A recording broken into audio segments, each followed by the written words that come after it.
You missed a spot, old fool." The words cracked across the marble lobby like a whip. The bucket tipped. Water spread. Conversations froze.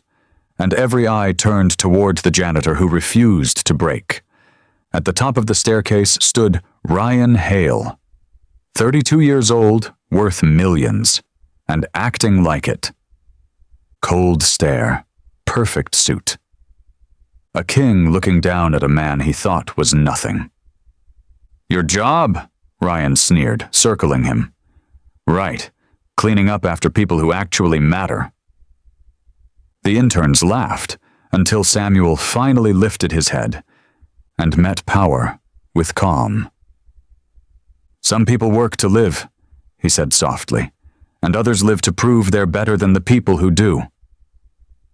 For the first time, Ryan Hale blinked, thrown off balance by a man holding a mop. He walked away pretending he won.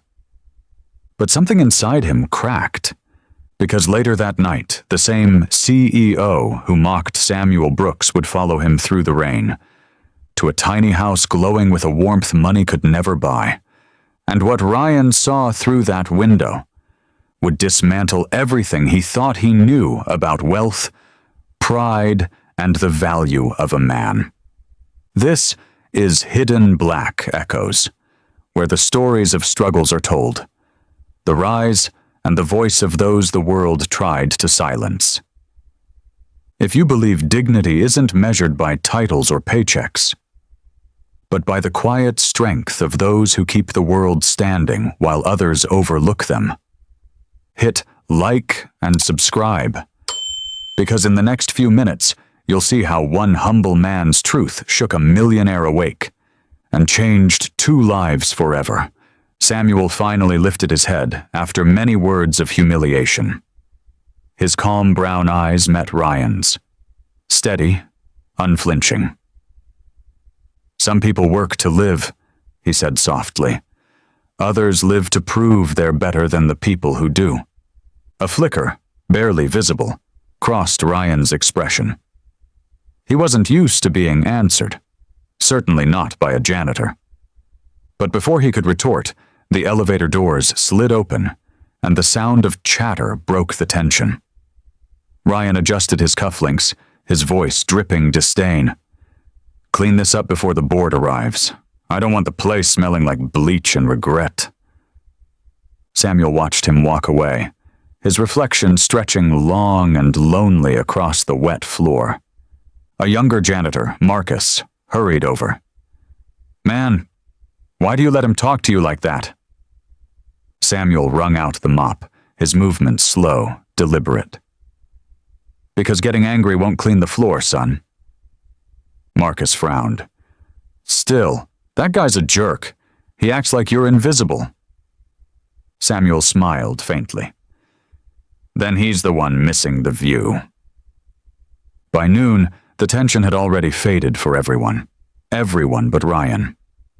He sat in his glass office overlooking the city skyline, but his mind wasn't on his meetings.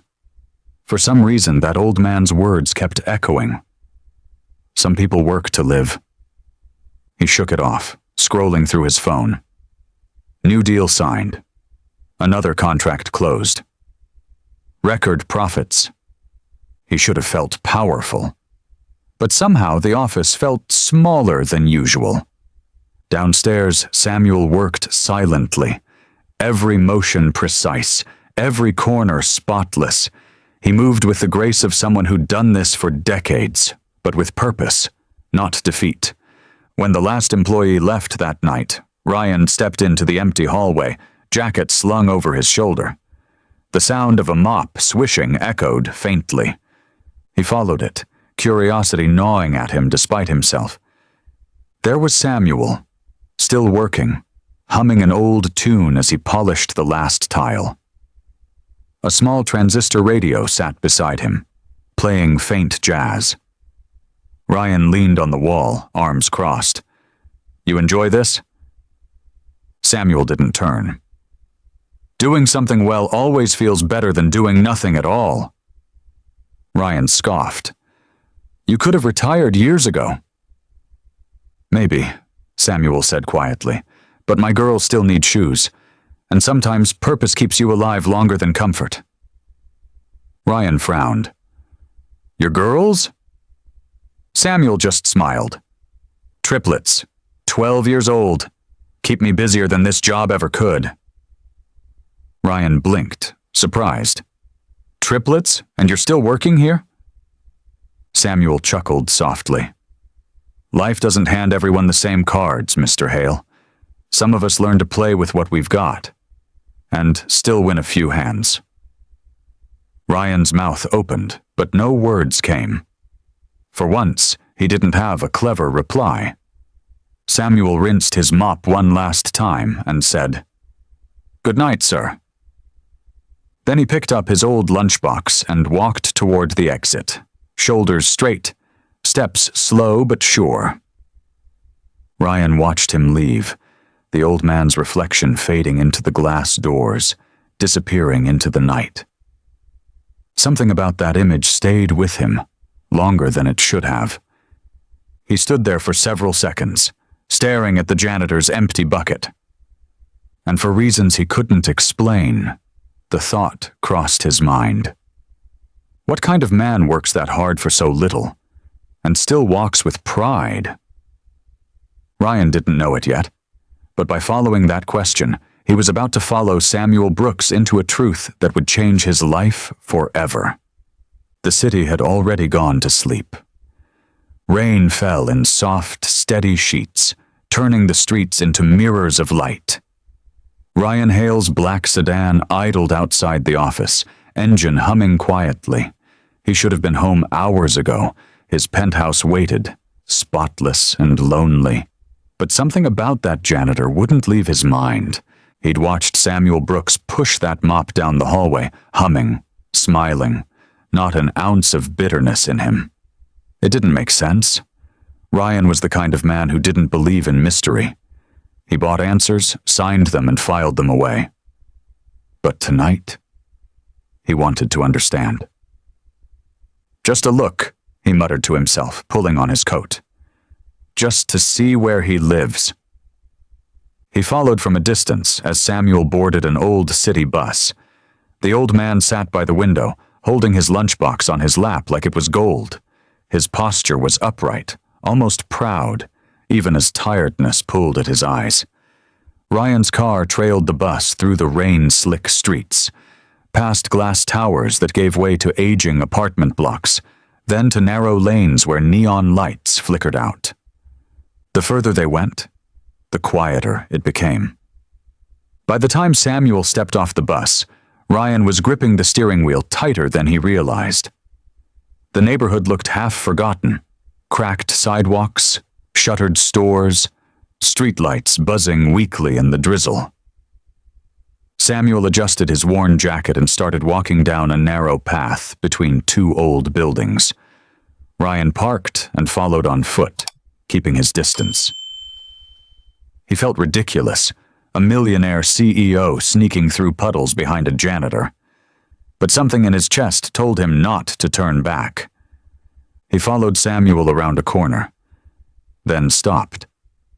There it was, a small one-story brick house tucked between taller, decaying apartments. Its paint was faded, the fence half collapsed, but warm light glowed from the windows, soft and golden against the rain. Ryan stood in the shadows, watching. Samuel stepped onto the porch, wiped his shoes carefully, and opened the door.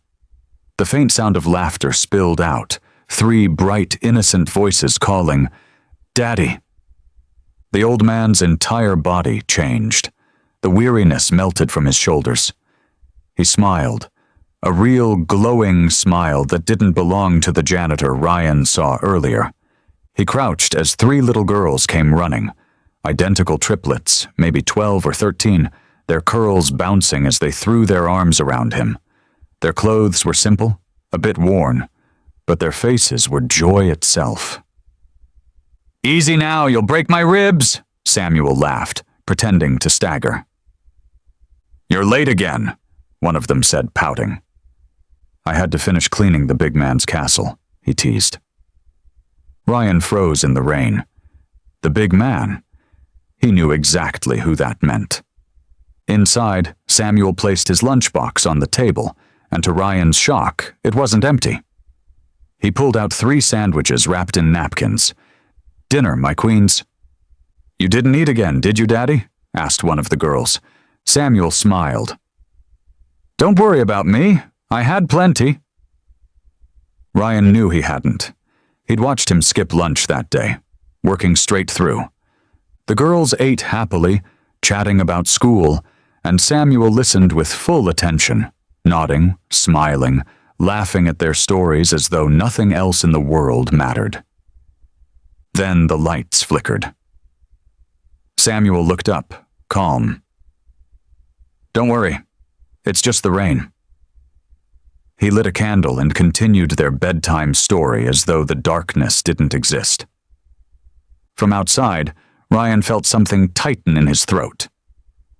Here was a man with nothing, yet somehow his home was filled with everything Ryan's mansion lacked: warmth, laughter, connection. The girls soon fell asleep in a pile of blankets on the couch. Samuel kissed each of their foreheads, whispering softly, "Good night, my stars." Ryan watched as he quietly picked up an old photo frame from the table, a woman smiling beside the triplets as babies. His thumb brushed over the glass. His voice, soft but clear, carried through the rain. "Don't worry, Evelyn, I'm doing my best." Ryan stepped back, suddenly feeling like an intruder in a sacred place. He turned toward his car, but stopped once more to glance at the house, the warm glow still spilling through the window, the silhouette of the man who had every reason to be bitter, but chose love instead. Back inside his sleek sedan, Ryan sat for a long time, staring at the fog on the windshield. His mind raced. The laughter of those girls, the strength in Samuel's smile, the way he said, "My queens." Something inside him cracked, a realization he didn't want to face. For years, Ryan had told himself he earned everything through power, through money, through control. But watching that old man tonight, he saw something else. Real wealth wasn't about what you had. It was about who you were willing to care for even when you had nothing. The rain slowed. The world went quiet again. And Ryan Hale, a man who thought he'd seen everything, sat in the dark, speechless.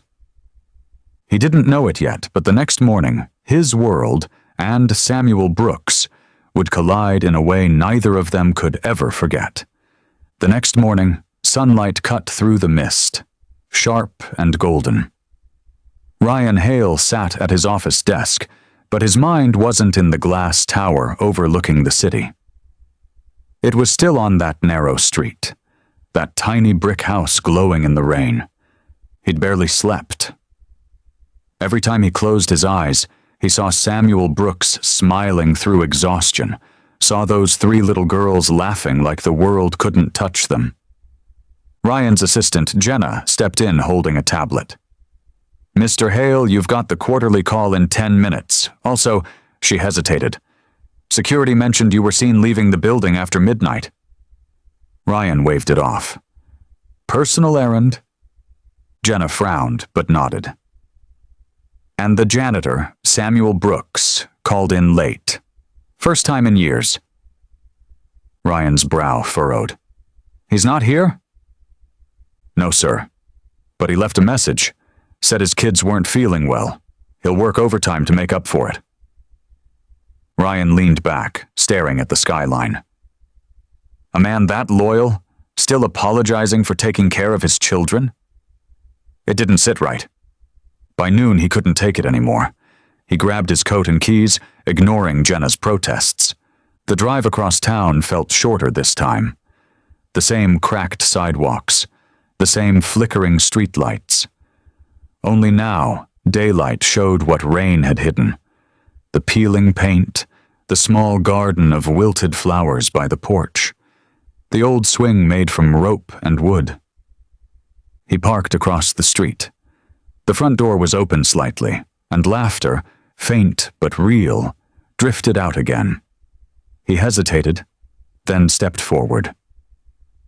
If this moment interests you, take a second to like this video and subscribe for more stories where hearts change faster than fortunes ever could.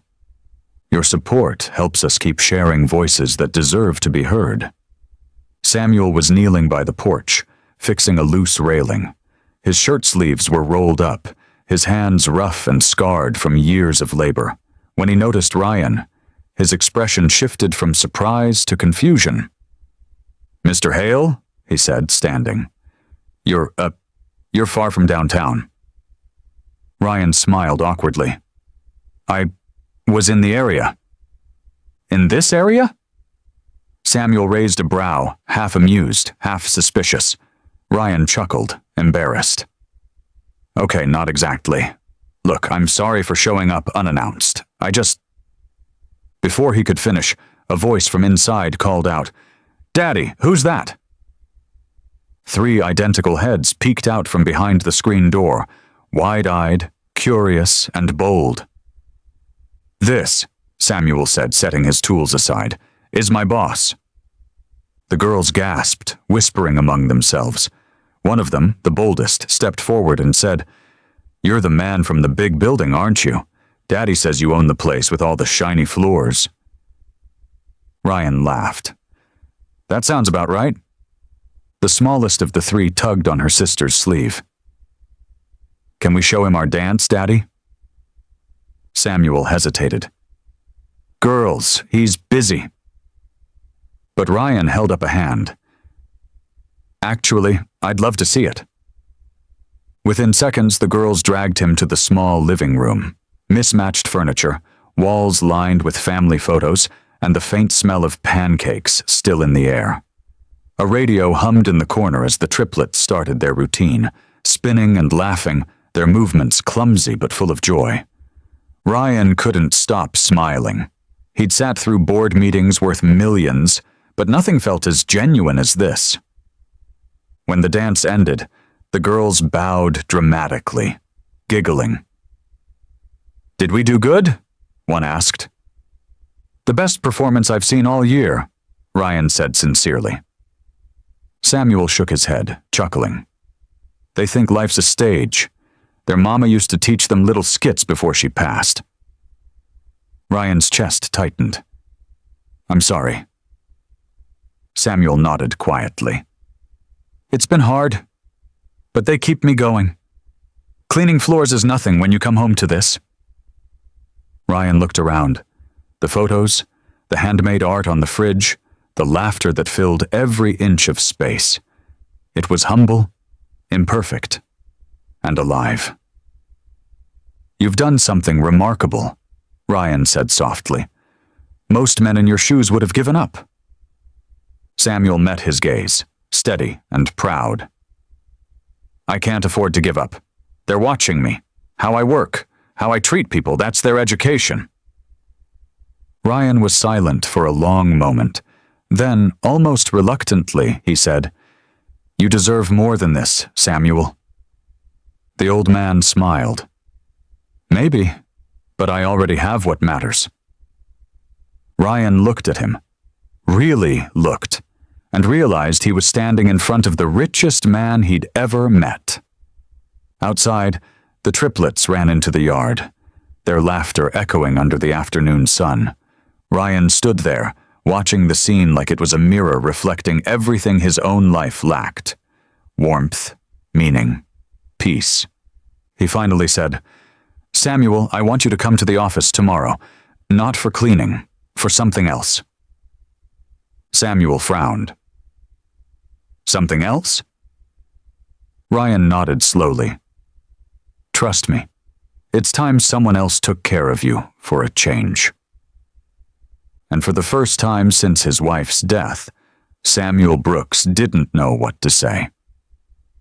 The next morning, Samuel arrived at the Hale Corporation building dressed in his best, a crisp white shirt and the same dark slacks he'd worn every Sunday since his wife's funeral. He'd polished his shoes until they gleamed, though the leather still carried the faint cracks of years of use. When he stepped through the glass doors, the receptionist blinked. "Mr. Brooks, you're here early.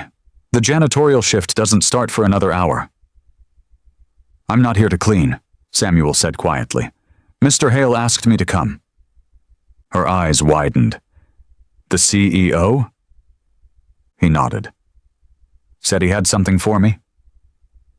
Before she could respond, the elevator doors opened, and Ryan Hale himself stepped out. No entourage, no briefcase, just a warm, tired smile. "Samuel," Ryan said, shaking his hand. "You came." "I almost didn't," Samuel admitted. "Wasn't sure if you were serious." Ryan gestured for him to follow. "Come on, let's talk." They walked through the hushed hallway, past rows of polished offices and curious stares. Every employee who'd once passed Samuel without a glance now paused, whispering. Ryan led him into a glass conference room overlooking the city. Sunlight spilled across the table where a single folder waited. "I thought about what you said yesterday," Ryan began. "About not being able to give up because your daughters are watching you. That stayed with me." Samuel looked uneasy. "I didn't mean to make you think too much, sir. I was just—" "No," Ryan interrupted softly. "You reminded me what real strength looks like. Not the kind built with money, the kind built from getting back up, even when no one sees." He slid the folder across the table. "Inside is a job offer, head of facilities operations." Samuel blinked. "Head of what?" Ryan smiled. "It means you'd oversee all maintenance and support teams in this building. Salary, benefits, insurance for you and your girls. You've been holding this place together for years. It's time someone recognized it." Samuel stared at the papers like they were in another language. His voice trembled. "Sir, I don't have a college degree. I'm just—" Ryan leaned forward. "You're the man I trust most in this building. You taught me more about leadership in 2 days than half my board has in 10 years. Silence filled the room.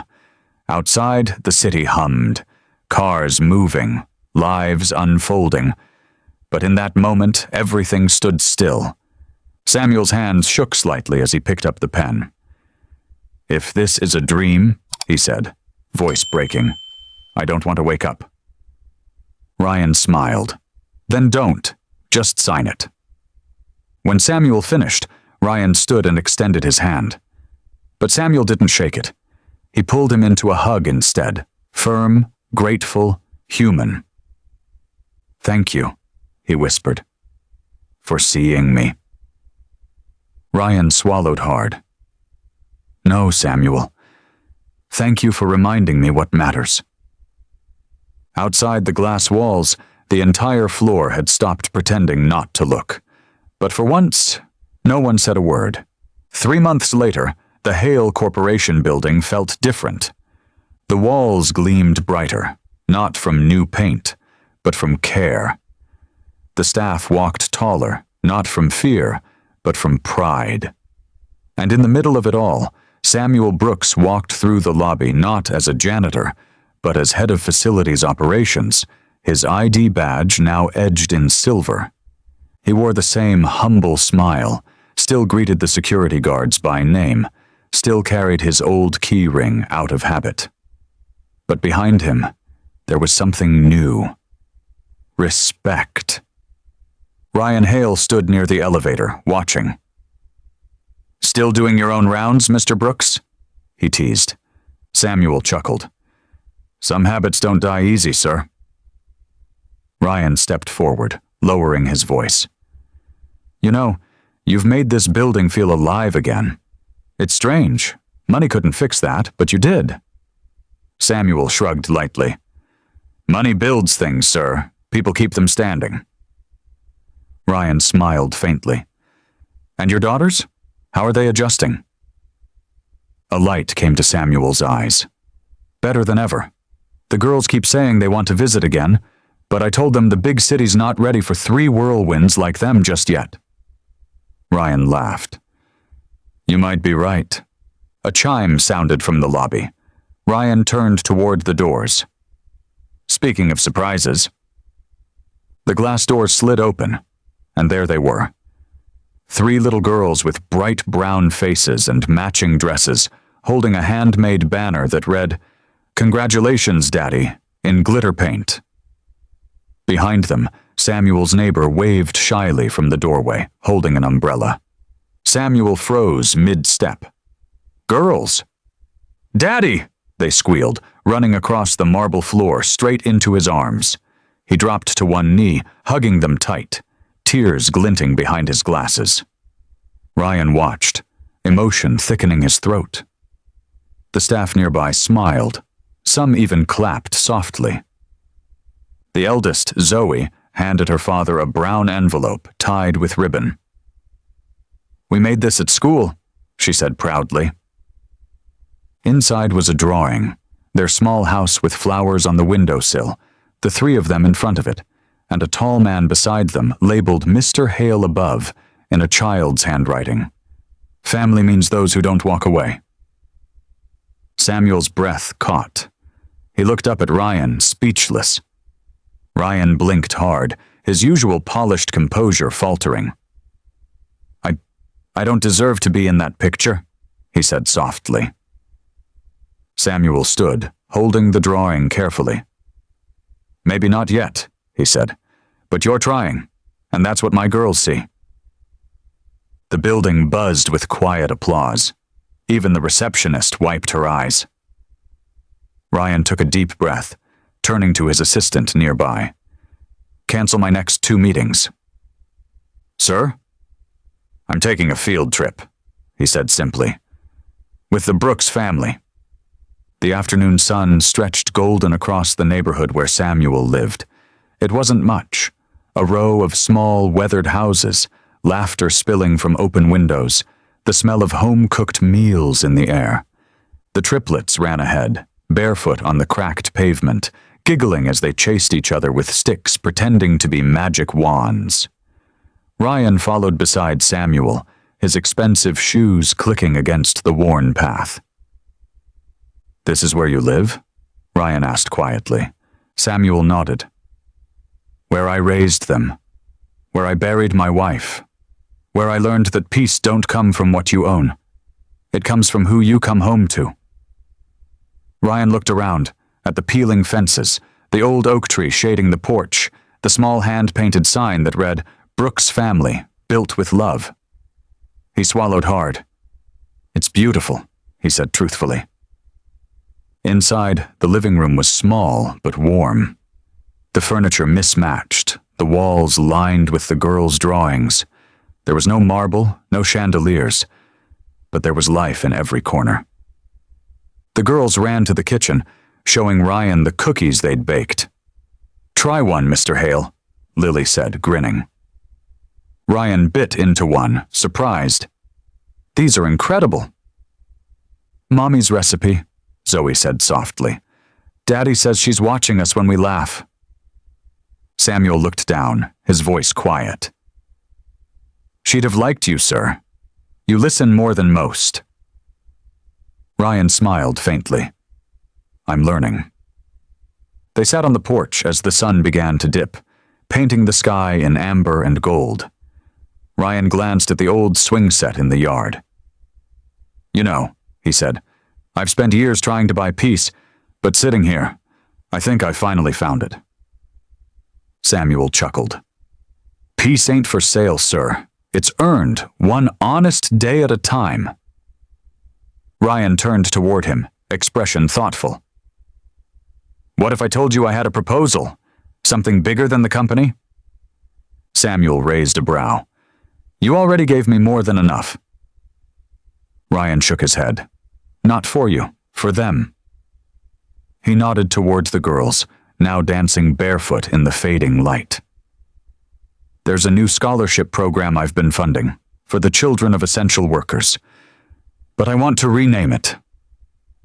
Samuel frowned gently. "Rename it to what?" Ryan smiled. "The Brooks Foundation. for resilience, humility, and service.